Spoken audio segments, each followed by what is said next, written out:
បាទនេះបងនេះថ្នាំខ្យងថ្នាំសម្រាប់សត្វខ្យងបងពេលដែលខ្ញុំដាក់ក្រោមគល់ទរេនឃើញថាវាងាប់បងងាប់ស៊ីងាប់អស់នេះបងនេះពំស៊ីក្រៅងាប់អស់លះលួចអស់មិនធ្វើខ្យងអីបងអើយសំបីមើលមរះនេះមើលមរះនេះក៏ងាប់ពេញទឹកពេញដីនេះងាប់ពេញទាំងអស់បងនោះហើយនៅក្នុងមួយដើមច្រើនណាបងនោះអាខ្លះជូនស៊ីទៅដល់នោះទៀតតែក្រៅវាស៊ីហើយងាប់ឃើញថាវាងាប់បានល្អបងងាប់នេះមើលមរះខ្លះនេះបកាច់ងាប់នៅដល់នេះវាស៊ីហើយវាចាក់ចេញពីគល់វិញមកឃើញងាប់បើមើលងាប់ឡើងរាយពេញគល់បងរាយពេញគល់ហើយមិនមែនតែមួយដើមទេបង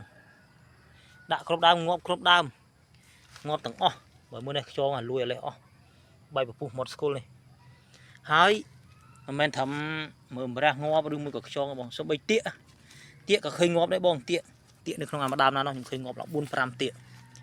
កក៏ងាប់ដែរបងចាំពេលមិនដឹងថាពេលដែលយើងដាក់ដែរមិនដឹងថាសត្វល្អិតយប់ឡើងវាដើរមកស៊ីចូលមកស៊ីពេលយប់ច្រើនប៉ុណ្ណាមិនដឹងពេលយើងប្រចាំងមើលទៅអត់ឃើញសូវមានអញ្ចឹងបង